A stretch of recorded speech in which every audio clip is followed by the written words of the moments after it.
Un día más nos encontramos para disfrutar del resumen del conflicto de los siglos, libro de Elena G. de White.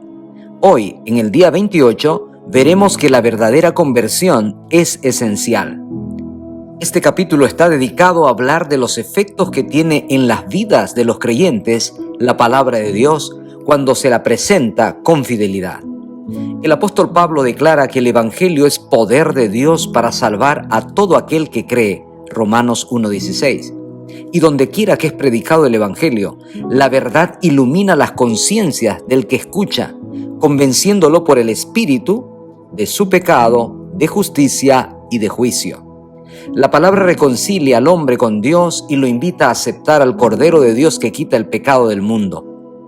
Al ir a Jesús por la acción del Espíritu, el creyente entiende la magnitud del pecado que lo ha separado de Dios y vive un arrepentimiento que le hace vivir una vida diferente como nueva criatura en Cristo Jesús.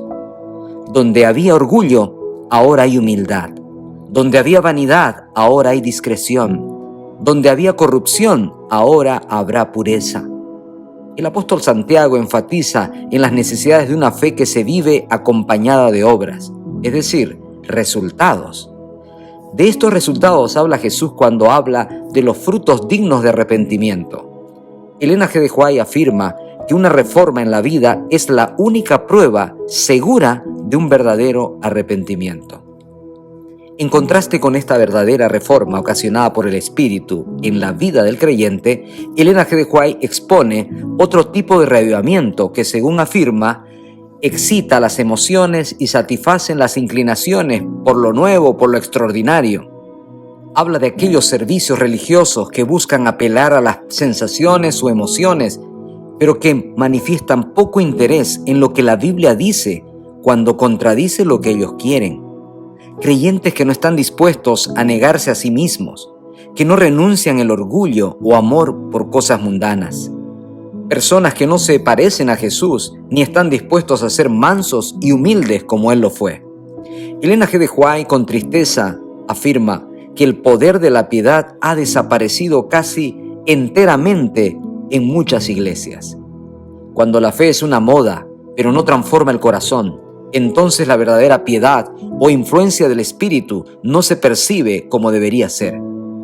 Leemos que donde quiera que los hombres descuiden el testimonio de la Biblia y se alejen de las verdades claras que sirven para probar el alma y que requieren abnegación y desprendimiento del mundo, podemos estar seguros de que Dios no dispensa allí sus bendiciones. En la misma línea de pensamiento podemos leer: un concepto falso de carácter perpetuo y obligatorio de la ley divina ha hecho incurrir en errores respecto a la conversión y a la santificación, y como resultado se han rebajado el nivel de la piedad en la iglesia. Muchos maestros en religión aseveran que Cristo abolió la ley por su muerte y que desde entonces los hombres se ven libres de sus exigencias. Algunos la presentan como yugo enojoso, y en contraposición con la esclavitud de la ley, presentan la libertad de que se debe gozar bajo el Evangelio. Querido amigo, la creencia de que Cristo abolió con su muerte la ley de su Padre no tiene fundamento. Si hubiese sido posible cambiar la ley o abolirla, entonces Cristo no habría tenido por qué morir para salvar al hombre de la penalidad del pecado. La muerte de Cristo, lejos de abolir la ley, prueba que es inmutable. Jesús dijo: no penséis que vine para invalidar la ley. Hasta que pase el cielo y la tierra, ni una jota ni una tilde pasará de la ley. San Mateo 5, 17 y 18. La ley de Dios, por su naturaleza misma, es inmutable. Es una revelación de la voluntad y el carácter de su autor. Dios es amor y su ley es amor. Sus dos grandes principios son el amor a Dios y al hombre. Por eso Pablo afirma de forma contundente: el amor es el cumplimiento de la ley. Leemos eso en Romanos 13:10. Además de amor, el carácter de Dios es justicia y verdad. De nuevo, tal es la naturaleza de su ley, dice el salmista: tu ley es la verdad, todos tus mandamientos son justos. Ya en el Nuevo Testamento el apóstol Pablo declaraba: la ley es santa y el mandamiento santo, justo y bueno. La ley que se dice abolida en la cruz Es expresión del pensamiento y voluntad de Dios y por lo tanto ha de ser tan duradera como su autor. Reconciliar al hombre con Dios es un simplemente sentimiento de amor fruto de la emoción.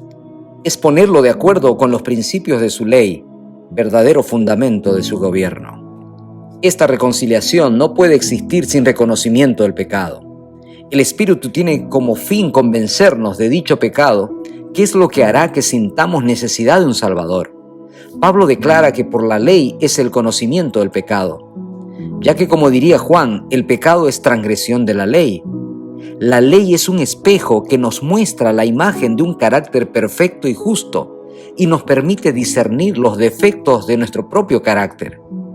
La ley es importante porque si el hombre no ve su condición perdida como transgresor de la ley de Dios, no puede ver con claridad su necesidad del perdón. Este es un asunto trascendental y es por eso que Elena G. de White aclara: la ley revela al hombre sus pecados, pero no dispone ningún remedio.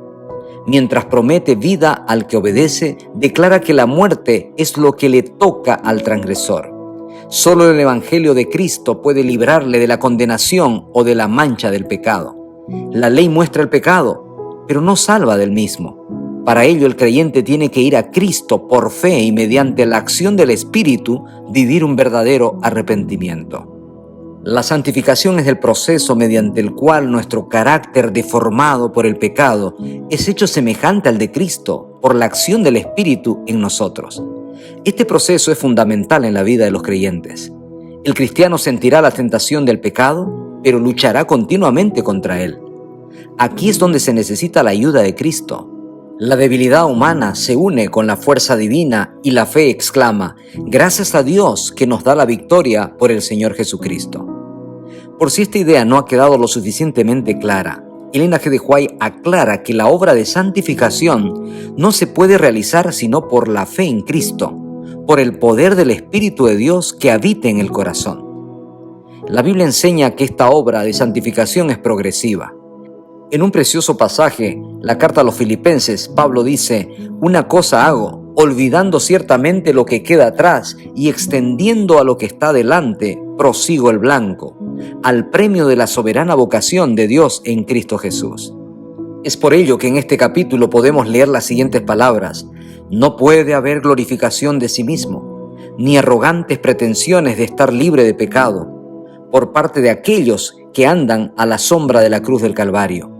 Los que viven más cerca de Jesús son también los que mejor ven la fragilidad y culpabilidad de la humanidad, y su sola esperanza se cifra en los méritos de un Salvador crucificado y resucitado. El que se ve libre de pecado es porque no tiene verdadero concepto de la pureza y perfección suprema de Jesús ni de la maldad y el horror del pecado. Cuanto más lejos esté de Cristo y más yerre acerca de su carácter y los pedidos de Dios, más justo se cree. Una fe que solo emociona, pero que no cambia, no es fe.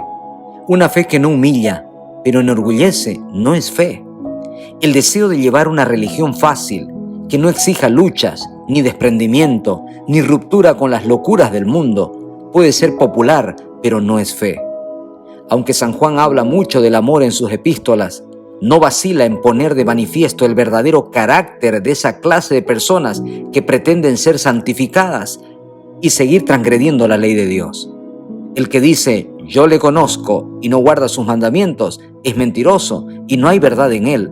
Mas el que guarda su palabra, verdaderamente en éste se ha perfeccionado el amor de Dios. 1 San Juan 2, 4, 5. La santificación expuesta en las Escrituras abarca todo el ser, espíritu, cuerpo y alma.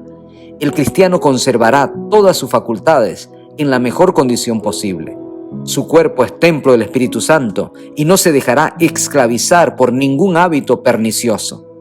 La vida del cristiano debe ser una vida de fe, de victoria y de gozo en Dios, porque al contemplar a Cristo, su vida está siendo transformada.